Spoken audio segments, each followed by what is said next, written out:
Dito po, sa liquidation, na may problema, pumirma ka dito, di part ka ng case. Sige nga, kasi ni-excuse mo yung sarili mo because of a provision of the circular. But the same circular says that you can be accountable. Mr. Chairman, last na lang pala po, baka makalimutan ko lang. So, okay na ako doon sa COA, next hearing na lang, tsaka sa land bank, no? Pakidala na lang po. Kung hindi mo ma-recall talaga, pakidala ng teller mo. The time. Because this amount, 37.5 million, pag sinabi mo hindi mo alam, mabuti sinabi mo, alam mo. Kasi I will not believe in you na hindi mo alam because ganito kalaki, dapat alam ng branch manager, di ba? Okay, anyway. Ganito na lang po. Chairman, maiksi na lang po ito. Yes, please continue. I'd like to take this opportunity because Miss Catalan is present. Yes, Your Honor, she's present. Rauna Catalan from DepEd. Please. Miss, Please take your seat. Miss Catalan, for the information of everyone and the chair and this honorable committee, siya po yung isa sa mga pumirma as the head of the accounting department unit. Comsec, nakapag-oath na po ba si Miss Catalan? Ma'am? Miss Catalan, nakapag-oath na po ba kayo?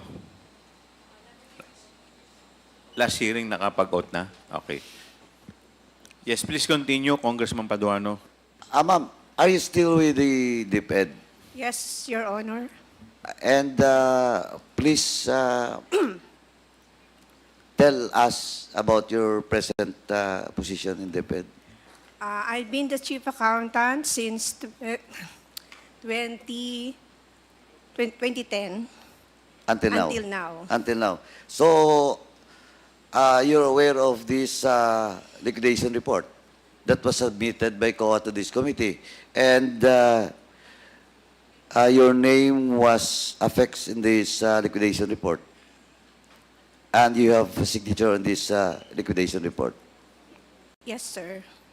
So you're aware. I am aware of the face copy of the liquidation report, but the supporting documents were not presented to me. So it was not presented to you, you just signed it? It was, You're the chief accountant? yes, sir, but it was just a formality that it should be covered by the liquidation report. But No, but supposedly you're the chief accountant, you have checked.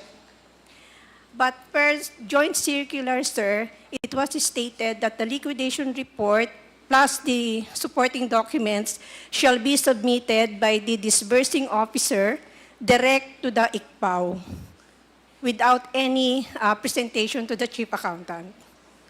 Yung ICPAO po, saan po department under yun? COA, yung Intelligence and Audit Office ng Intelligence and Confidential Funds. COA, do you confirm it? CR break lang po si Attorney Camora, sir. So, okay. I will wait for Atty. Zamora. So, ma'am, are you telling this committee na ministerial lang yung sa'yo? Come again, sir. Are you telling us na ministerial lang po kayo? Pumirma kayo dito without looking at the liquidation? Honestly, yes, sir, I will say yes. Oh, di may problema. Because if ever a case will be filed against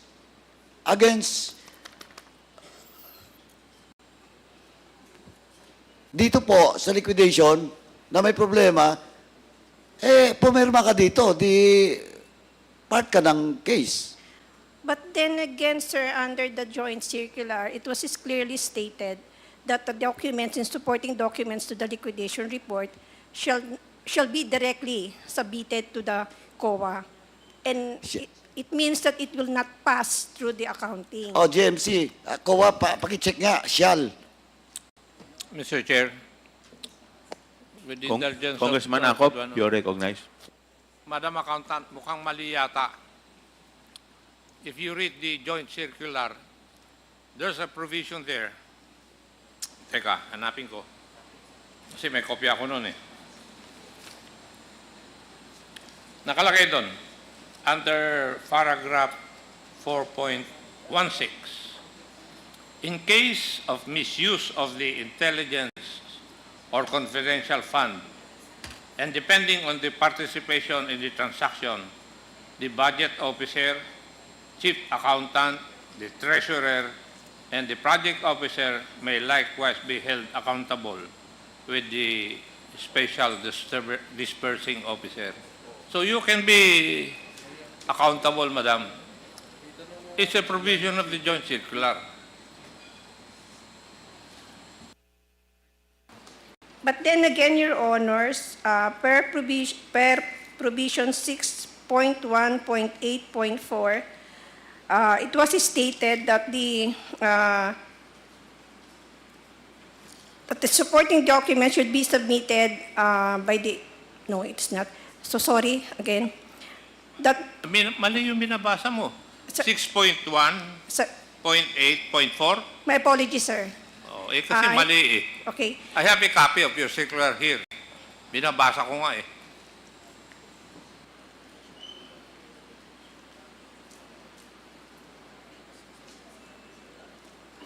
So it was under 6.2, the liquidation of the cash advance.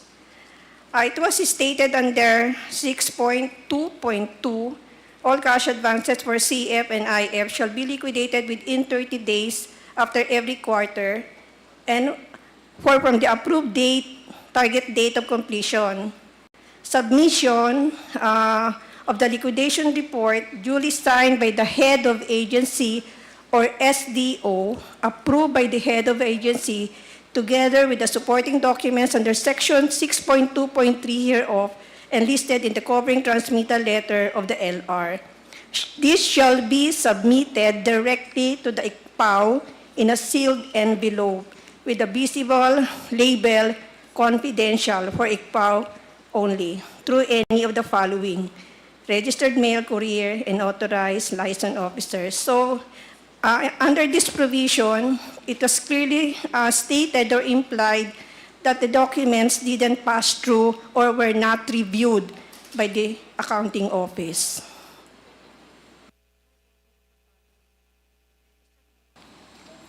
So how do you reconcile that with paragraph 4.16?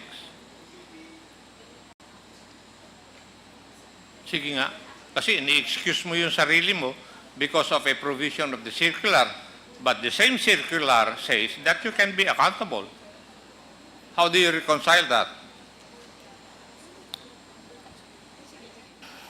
It could be stated here, sir, but honestly, and as I didn't, it was not presented really to the accounting office, the supporting documents. Hindi po yun ang tinatanong ko, madam. Ang tinatanong ko po, dinidepensa mo yung sarili mo using a provision of the circular, but the same circular states na ikaw ay accountable.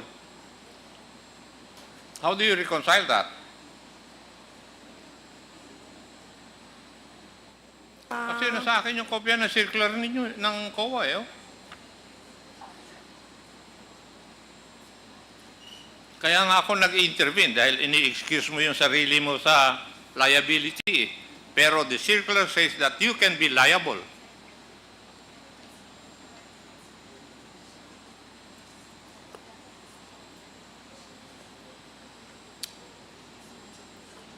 Diba?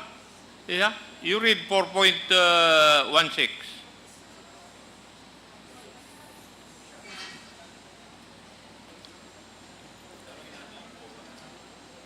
Wala pa yung COA eh. May we know from the representative of COA Uh, to be clarified as on the matter? Your Honor, based on the documents from our confidential team, the liquidation report that was signed by Ms. Catalan, certified supporting documents complete and proper as the accounting unit. But then, if looking at the joint circular, it's stated there that the liquidation report in Annex E should be signed by the SDO, the accounting unit or the SDO, meaning SDO Special Disbursing Officer who was given the cash advance of the confidential fund, the Special Disbursing Officer. So if she was not the SDO, Ano po yung sinicertify ng accountant? when she signed the liquidation report of the 37.5, certifying that the supporting documents complete and proper. So, paano po ninyo sasabihin na complete kung hindi naman niya nakita? Could you please clarify us? Paano niya sasabihin na complete ang isang dokumento kung hindi naman niya nakita yung loob? Ms. Parang Catalan, hindi po yata match.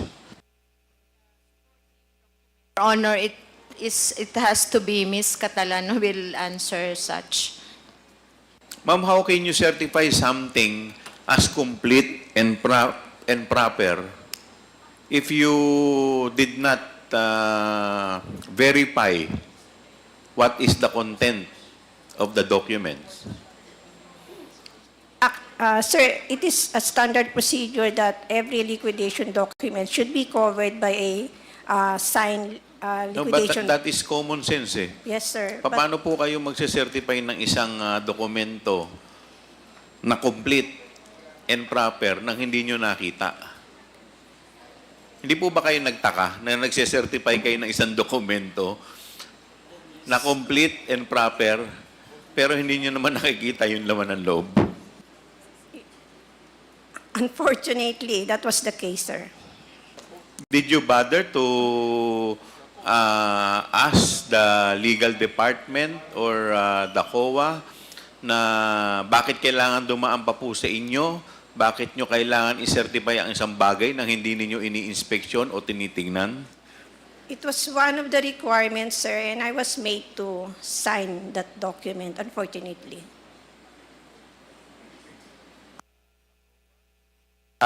Chairman, actually when I ask... Congressman Paduano, yes, thank you, please continue. Chairman. And I asked Ms. Catalan, yung tenure of office niya since 2010 pa. And I think they're doing it since then without checking the liquidation report. And ano na po, pumirma lang. But ma'am, eto ngayon nandito sa akin yung GMC, yung binasa mo is 4.2. Eto mama, yung 6.3.3. Ito specific mandate of each and every officials which covered by this GMC. Ito, 6.3.3. The agency accountant. It's you, ma'am. Tama? And look at 6.3.3D. Paragraph D. You are mandated to submit all disbursement vouchers for cash advance for intelligence and confidential activities / projects, with complete required supporting documents within 7 working days from release of the check. Oh. Hindi ba pwedeng sabihin na you're not accountable? Hindi mo rin pwedeng sabihin na diretsong ibigay sa COA. Because malinaw po sa mandate mo that you have to submit disbursement vouchers, confidential activities and projects with complete required supporting documents. Oh, within 7 days. Can I respond, Your Honor? The 6.1.8.4 pertains to the pre-audit of the cash advance. I'm telling about, no, that is not 6.8.4. I'm saying about the 6.3.3B.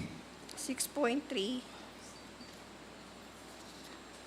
Inconsistent with the provision that was read by Chairman Akop. Your mandate.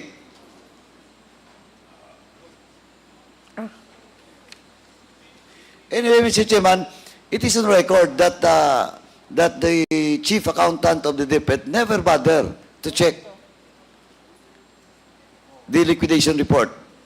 He just signed it without looking at the details of such report. And it is on record, Mr. Chairman. May I respond, Your Honor? This is the first time that we have encountered cash advances for confidential fund.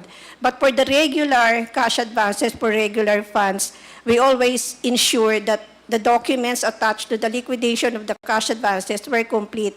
But again, for this, this is the first time that we have encountered these cash advances for confidential fund. And the procedure seems quite different, actually and honestly. But of course, you have the joint memorandum circular, and there is a provision with regards to the mandate of the chief accountant, the SDO, and all other officials of agency. Malinaw po yun, ma'am. So, I think once again, Mr. Chairman, it's like to put on record na inamin po ng chief accountant ng DepEd na she never bothered to check the authenticity, the correctness of such liquidation report, Mr. Chairman. Sir, Excuse me, Your Honor. Yes, ma'am, please. May I correct the word "not bothered"? That I did not bother to check the completeness of the documents. During that time, no matter how, maybe, this is the first time ngayon may cash advance ng confidential fund, but I was made to sign it. So, You were made to sign it. By whom? because it is a requirement that the liquidation should be covered by the liquidation voucher. But that is, ma'am, that is your mandate. And Yes. your statement that you signed it without looking at the details, di ba? And that is on record. Yes, sir, it was... O ano ngayon yung gusto mong i-explain? Sir, I'm trying to explain that it was stated sa joint circular that it seems or implied that the documents, supporting documents, should be directly submitted to COA in sealed envelope. And that is your interpretation, ma'am, that we have read the GMC. Yes, sir. O now? What? Are you telling this representation that I'm wrong? And Chairman Akop? No, sir, my apologies if you have misinterpreted what I'm trying to explain. No, I did not misinterpreted you. You're telling me that my statement is not correct. No, sir, I'm not saying, I'm sorry po, I'm sorry, Your Honor, but I'm trying to explain on why I signed that liquidation. Oh, who tell you to sign the document? Are you forced to sign the document? Not really forced, but I was What, not really? requested to sign the document. Oh, you signed the document, but you never bothered to read this mandate of yours? Ma'am, who ordered you to sign the document?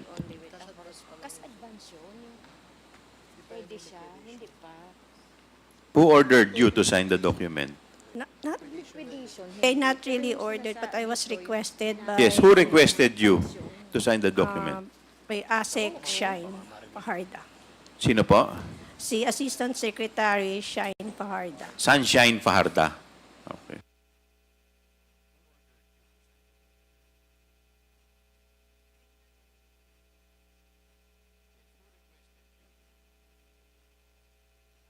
ASIC, sa anong department po? Department of Education po. Ano, specific na ano niya, position? Office ng Secretary. The office of the secretary. But he was not the signatory of this document, di ba? Only her husband. Tama? It was... Edward Farda signed it. BP signed it, and you signed it. But you were requested by Ms. Farda? Yes, sir. Oh, Mr. Chairman, all the more that we have to, Ms. Sunshine Farda should be present in the next hearing. Para po patutunahanan yung statement ni Ms. Catalan. Sabihin na natin, you were requested to sign it. So why did you sign it? As per request of Ms. Farda? Yes, Your Honor, because it is needed as a covering letter or covering document to the liquidation documents. supporting documents.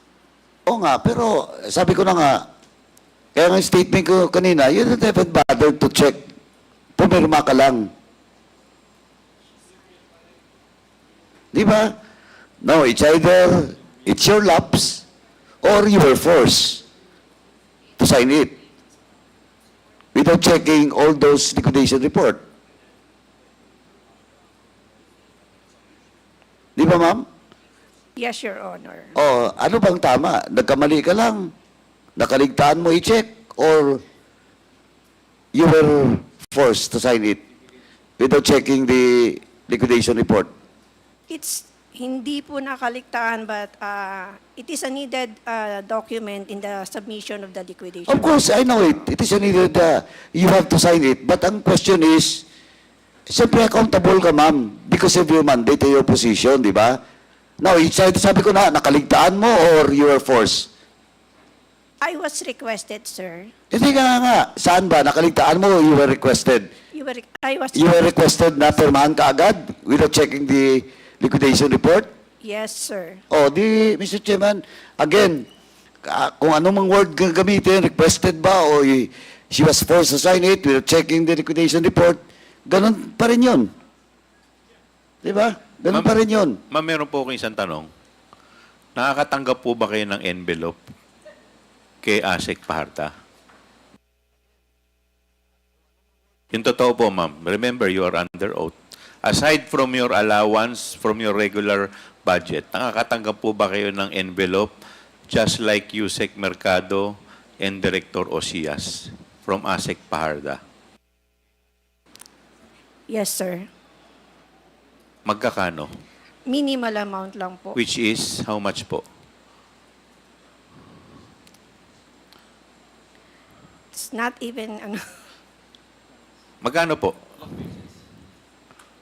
it's 25,000. 25,000. How many times po? If you could recall. 9? Ilan? 9 times. 9 times. From what month up to what month? Let me guess. From February to September? I think so, sir. So, nung September po, tumigil na. Yes, Your Honor. Just like Yusek Mercado. Tama po ba? Yes, Your Honor. So, thank you po. Mr. Chairman, lastly, I'd just like to manifest, Mr. Chairman. Mr. Chairman, kaya last Yes. na lang po. Ma'am, actually, ma'am, talagang naawa din ako sa inyo. Kasi, tingnan mo, accountable ka dito. Sabi mo kanina, ni-request ka. Pero ang labas pa rin ganun eh. You were requested, but tapos, medyo kalakaran na may lagayan sa loob. Kaya nga ako, ma'am, I want to just express my sympathy to you. Naawa talaga kami sa inyo. Napipilitan kayong pirmahan yung isang bagay na hindi tama.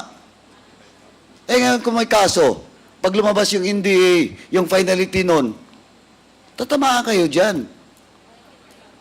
Ano process? Ako, Mr. Chairman, sabi ko nga, naawa lang ako dito sa mga officials ng DepEd. Pag ganito yung kalakaran. Ngayon, 2 na.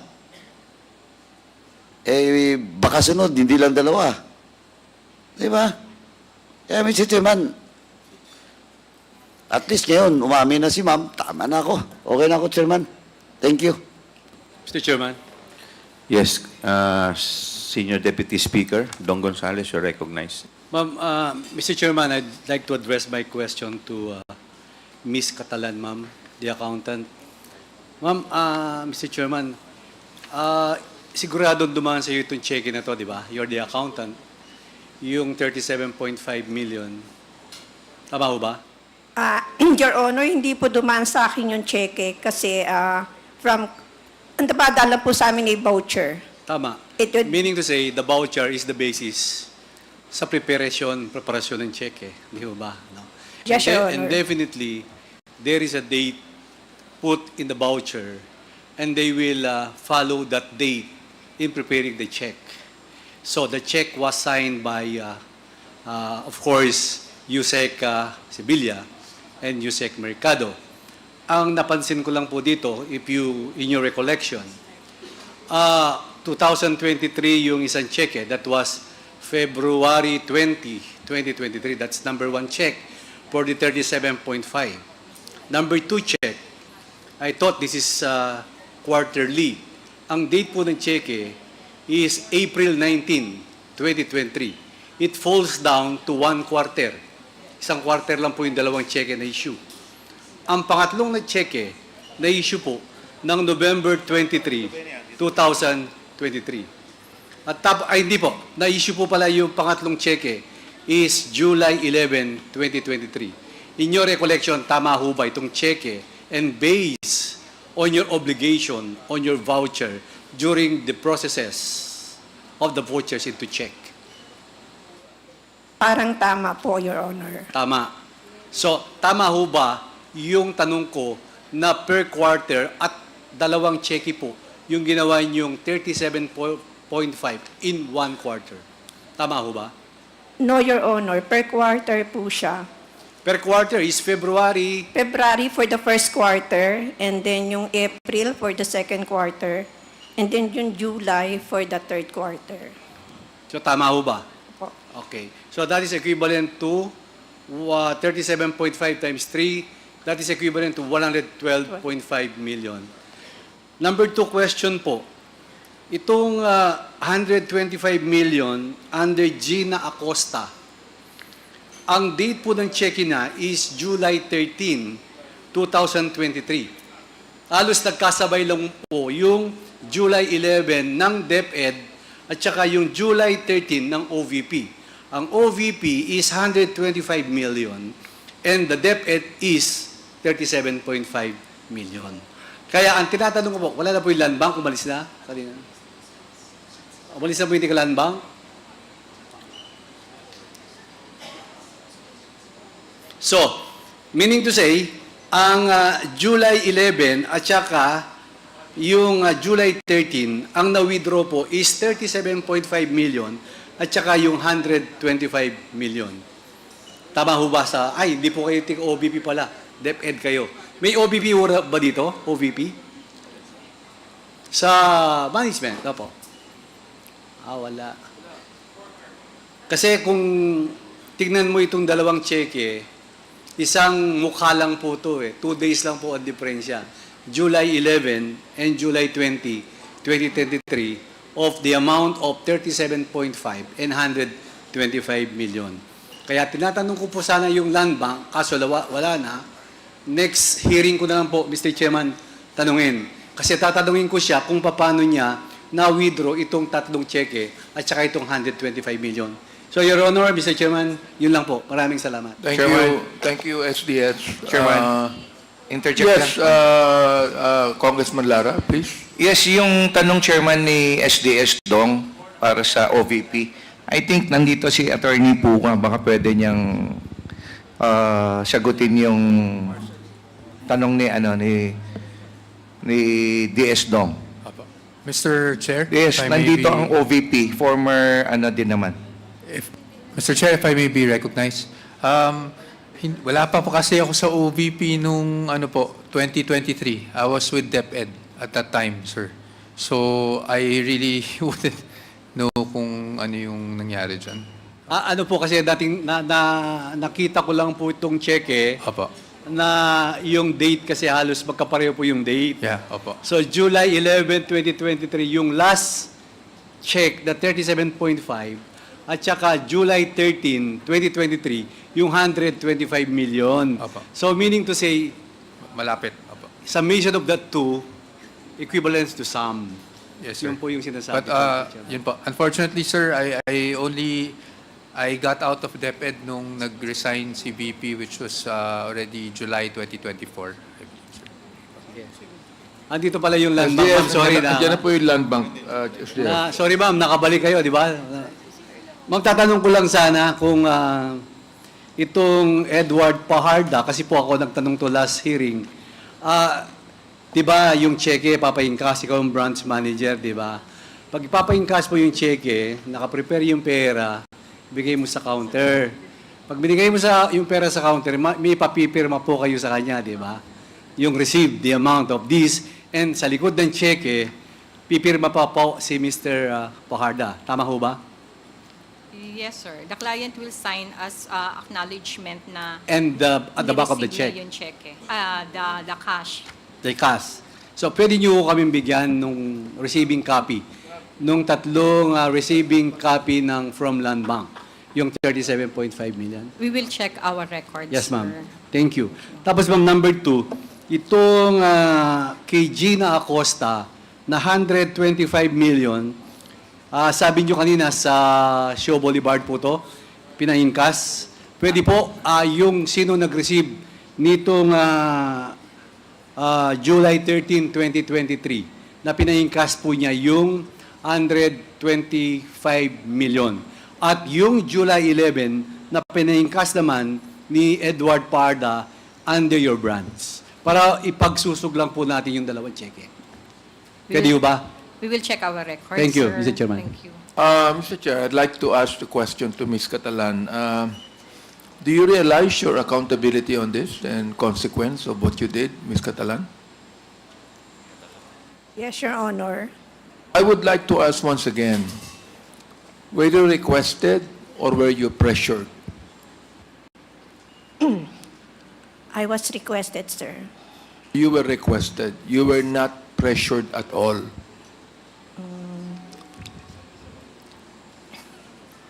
Come on, tell us the truth here. I was requested, sir, in a nice way. Thing is this, you received an envelope 9 times, am I right? Yes, Your Honor. Is that not a form of pressure? Honestly, sir, the first time I met or I talked with... Have you ever asked, why are you being given an envelope? Yes, sir, I asked her. But What was the answer? it's just an allowance from the Vice President. Was that? It was just an allowance from the Vice President. Actually, I Is asked that allowance. is that liquidated or is that recorded or is just given to you? Because it's a bit different when you say allowance and it's just an envelope given to you. Am I right? Sir, the first time I received it, I honestly asked Shine, Ma'am, is it part of the confidential fund? Sabi niya, no. It was just an allowance from the Vice President. So, for me, honestly, I received it knowing that it was not part of the Who gave you confidential Who gave you the envelope? fund. ASEC, Sunshine Fajarda. Who requested you to sign the accounting report? It was also ASEC Shine Fajarda. Therefore, if it was ASEC Paharda who requested you, as you said, to sign, and she is also the one that gave you the envelopes, would you not think that it's a form of pressure on your part? Come on, but please tell us the truth here. Because look, I think you know what I mean, isn't it? I do not think that you are going to receive envelopes from the same person that requested you without you realizing the pressure of signing it. Ms. Catalan. Your Honor, at the first giving of the envelope, I honestly asked ASEC Shine if it is part of the confidential fund. Sabi niya, hindi, this is just an allowance from the secretary. So I trusted her word for that. And without any thinking na it was really part of the confidential fund, honestly on my part. So I received it honestly on my part without any, it was part of the confidential fund. I am saying this to you because alam mo, talagang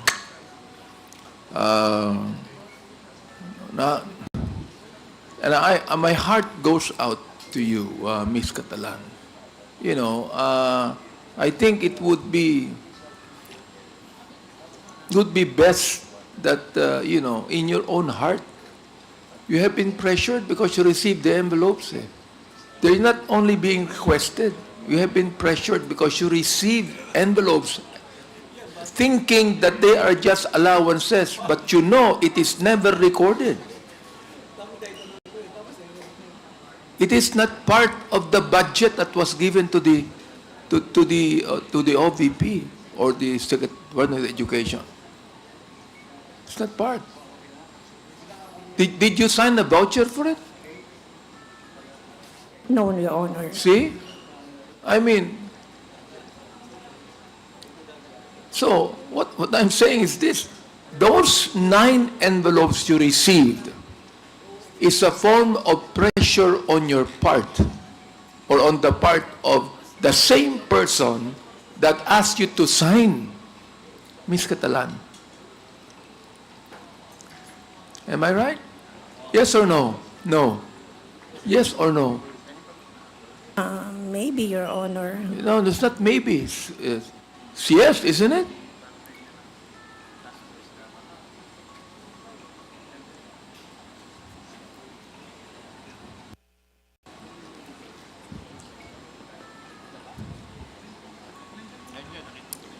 Am I right? Maybe, Your Honor. Am I pressuring you now? Am I pressuring you now? I'm so nervous right now, Your Honor. Mr. Chair. The chair would like Mr. to Chairman. recognize the presence of the Honorable Jude Asidre, the Deputy Majority Leader from Tingog Party List. Mr. Chairman, Yes, this Congressman will be my Paduano. last manifestation, Mr. Chairman. Just I want to put in the record that in today's hearing, Ms. Catalan, the head accountant, chief accountant of DepEd, admitted that indeed he was, as the term being used by her is being requested to sign, but of course, tumanggap din po ng extra si Ms. Catalan. Now, but in the previous hearing, Mr. Chairman, I just want to put in record that it is not only Catalan na tumanggap ng ang sobre. Attorney Restiwases or Osias also admitted. Now, even Attorney Michael Wesley Poa, nandito ngayon, admitted also, but that was December, only December. But he still admitted that he received some amount from the Vice President. And of course, Miss Gloria Jumamil also, Mercado. Si Ma'am, bit-bit niya pa yung mga sobre, no? Yung original na mga sobre. At nandito ngayon, no? In possession natin. And of course, lahat na to is galing from Miss Sunshine Farda na heya ni BP at the same time asawa nung SDO ng Office of the Vice President in relation to confidential fund. So as of now, apat na po ng mga officials ng Vice President na umamin na tumatanggap po ng sobre galing sa Vice President. Thank you, Mr. Chairman. That's all. Mr. Chair? Congressman Sia Alonso. I yield to the senior. Yes, I just have a few with the questions, but I yield to. indulgence of, Congressman But I yield Sia, to Chairman. The chair would like to recognize Congressman Acop. Thank you. Madam Catalan, dadagdagan ko yung pagka-nervyos mo.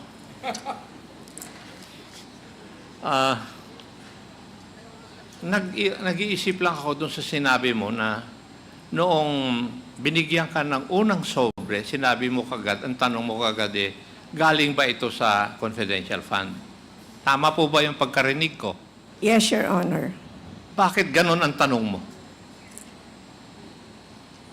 Because honestly, I'm wondering ba't ako bibigyan. And during... Ngayon, it was after honestly, the... nagtanong ka kung bakit ka binibigyan. Ano ang sagot doon sa tanong mo na yun?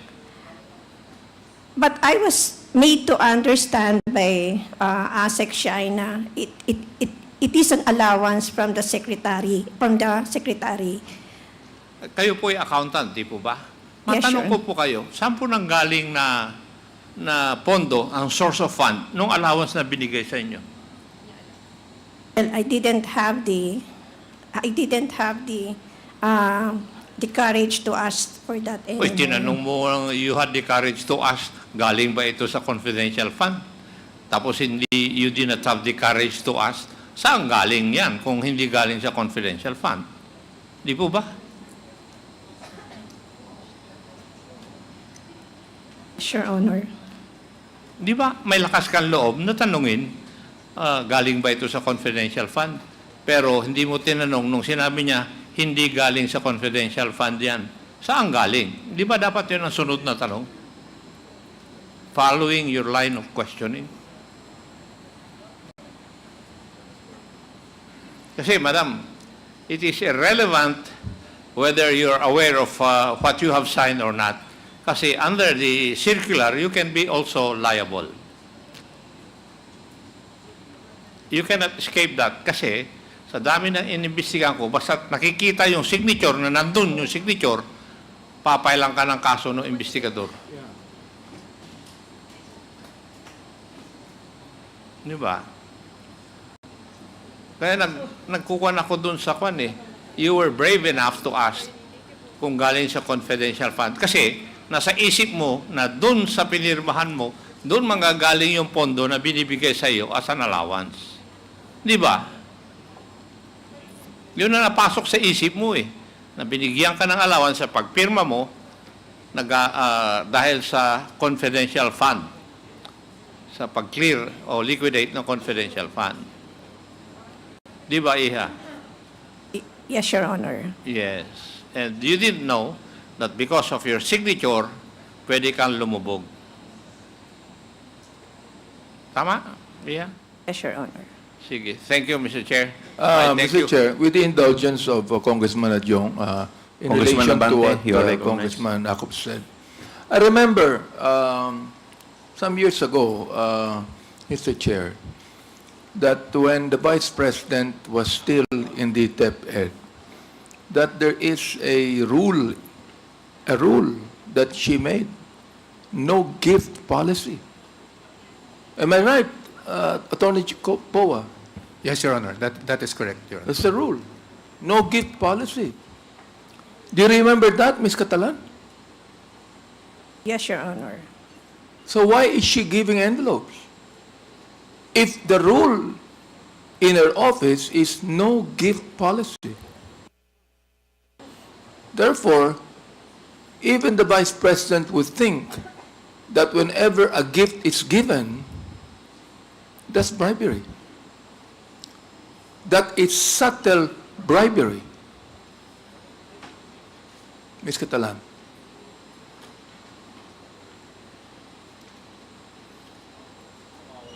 Maybe. Not maybe.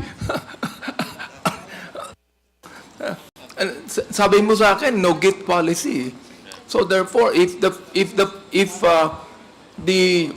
Vice President said that there is no gift policy, therefore she is trying to avoid any kind of a bribery or a corruption in his part. Attorney Powa, can you please do you believe that? Well, yes, I do believe that, Your Honor, because even us sa OSEC, when I was in OSEC, no gifts talaga kami from anyone. No gifts. No gift policy was in place. So, nakita niyo yung answer ng dating spokesperson ni Vice President, am I right? That's the reason why I'm asking you if you are pressured. Siguro kinakailangan, sabihin mo na rito sa amin, you were pressured because of the allowances given to you. Oo. Hindi nyo na kinakailangan pagtakpan pa yung nagbigay sa iyo eh. Ikaw, Miss Catalan, ikaw po ang accountable dito, ikaw ang kawawa dito. You do not even need to protect those that gave to you the envelopes. Because the fact is this, when the rule in the Vice President's office is no gift policy, she would think that to be corruption. Oh, therefore, yung pagbigay ng allowance sa'yo is actually subtle bribery.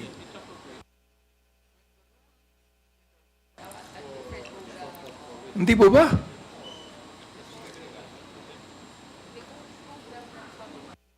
But according kasi kay Attorney Shine during that time, it came from the secretary and who was really just maybe, he was just grateful dun sa performance namin. So I considered it not really a form of bribery, or I was not pressured to sign the liquidation voucher, but I was requested to sign it, sir. I'm not going to, in any way try to convince you otherwise, Ms. Catalan. What I'm just trying to say is, when the rule of the Vice President is no gift policy. In fact, hindi nga siya tumatanggap ng gift sa amin kahit nabigyan namin siya Hindi siya tumatanggap Ngayon, kung siya mismo hindi tumatanggap, ba siya nagbibigay sa inyo? As a form of gratitude. That's your duty, Ms. Catalan. Whether there is no envelope given as a form of gratitude, it's your duty to do your job. Am I right? Yes, Your Honor. That's what I'm saying. Mr. Congressman Sia, you're recognized. Thank you, Mr. Chair. Just like to do some follow-ups on the questions of the Chairman. Ms. Catalan, I'd like to know, I think this has already been asked of you, pero I'd like to know, how long have you been working in DepEd? I'd been with the department for almost 36 years, sir. 36 years. As a accountant, no, familiar naman po kayo sa trabaho ninyo for the past 3 decades. Alam niyo po yung differences between incentives, bonuses, allowances, hindi ho ba? Yes, Your Honor. And when you say bonuses and all of these categories, merong pinagkukunan po ng pondo dyan, di ba? Nakalaan naman po yan, no? Yes, Your Honor. Can you enlighten me po, because according to your responses, you treat this regular, I don't know how to label it, but as a gift, no? Just for the lack of a better term, kasi hindi mo po ma-pinpoint kung saan talaga galing yon. Pwede niyo po sabihin, clarify sa amin kung based on your experience, kasi alam naman po natin may mga bonuses yan, di ba? Sa mga regular employees. In fact, before the end of this year, mayroon talagang bonus packages yan binibigay. And mayroon namang incentives, no? Can you at least distinguish based on your work, job description, on how you appreciate the differences of this? Pag sinabi mo pong allowance, saan regular na kinukuha na pondo yan? Normally, sir, pag regular po siya at saka yung normal siya sa appropriation or standards appropriation sa personal services ng agency. Okay, sa personal services. Pag sinabi niyo pong mga incentives dun sa mga empleyado, because I believe there are also some employees who have, gone beyond what is expected of them, exemplary yung kanilang mga tinatrabaho, kaya nabibigyan sila ng incentives noon. Meron din ho kayong ganyan at saan po nakukuha din ho yan na category? Sa DepEd, there was no line Wala item po. for incentives. Walang incentives. So what about bonuses po? Bonuses meron po, sir, sa personal services po Sa siya. personal services, okay. So these allowances and these bonuses are regular funding. Yes. Tama po Yes, ba? sir. O, kasi Yes, Your alam niyo po Honor. pinagkukunan. So would you say po itong experience niyo for the past 36 years, has there any instance where a former or previous secretary have also done similar gifts or allowances, as you may call it, prior to the one that is now, but prior to the incumbency of then Secretary Duterte? No, Your Honor. Okay. So, would it be safe to assume, Mr. Chair, that this is something irregular? Kasi ang sabi niyo po, the allowances and as well as yung mga bonuses are regular fundings. There are line items under your budget. Kasi accountant kayo, at doon nakukuha. So it's a regular funding, no? According to you, there has never been up for the past 3 decades of your work, your stay in DepEd, there has never been any instance where there's an administrative policy of your department that says pwede kayong magbigay regularly ng mga sobre sa mga empleyado. So that's sometimes something irregular, hindi ho ba? Sir, I was made to understand that the allowance came from But the you have secretary already, yes, but you have personally. already described to us that the appreciation of allowances is actually based on a regular funding that is allotted to. So how what else can you describe that kind of pabuya halimbawa o pagbibigay sa inyo? Since according to you hindi naman siya nagpo-fall as an allowance. I was made to understand that it came from her personally. Yeah. Personal money niya. I was made to understand that it came from the personal money of the secretary. Okay, so what do you, was there any instance, for example, na sabi nga ni Manong Romy kanina, what made you first ask si attorney na ito ba'y galing sa confidential funds, hindi ho ba? That's your initial eh. Ibig sabihin, you already had a prejudgment that this may come from the confidential funds. And then later on, you were made to believe, according to you, that it's come from the budget of the OVP. Personal budget of the OVP. Sa inyo po bang palagay? I'm just asking you now, not as a consultant, but as a regular, average-minded person. Sa panyo palagay, kaya ho ba yun ng isang tao nang magbigay ng ganong regularly ng amount based ho doon sa sitwasyon nung nagbibigay? In this case, Secretary, just your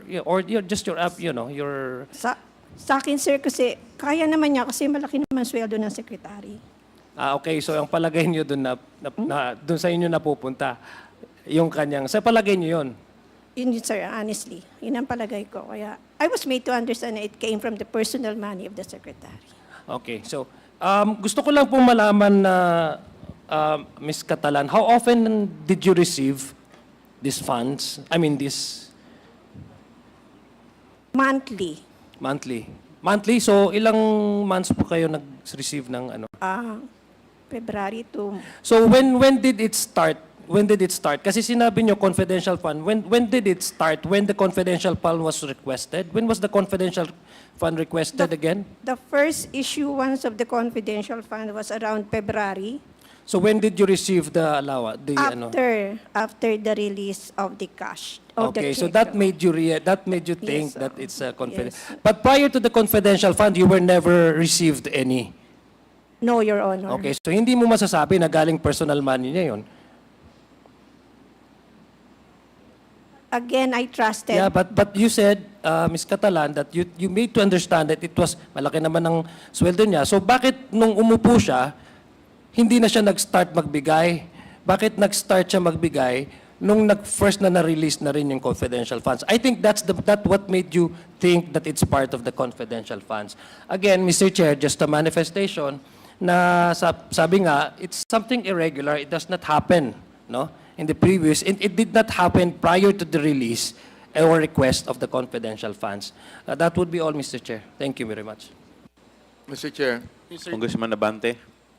nakatanggap po kayo ng 9 envelopes na nagkakahalaga ng 25,000 each, di ba? Yes, Your Honor. That would be around almost 250,000 all in all. Contain yan. 225. 225,000. So, alam niyo po, that is 225,000 in all. Alam niyo yon. Yes, Your Honor. And kailan po natapos yon? Na pagbibigay?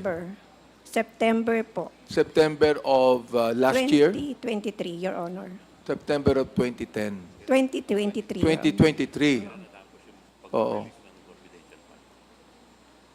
Kailan po natapos ang pag-release ng confidential fund? Third quarter, Your Honor. Ng I cannot- 2023. July po yung release ng check for the third quarter. Of 2023, Yes, sir, correct? Your Honor. Oo. So hindi pa kayo nakahalata na that's part of the of your responsibility of signing. Yun nakukuha nyo yung allowances. Remember, ha? Tinan nyo, maigi. 225,000. Alam nyo, pinilang nyo, you counted it.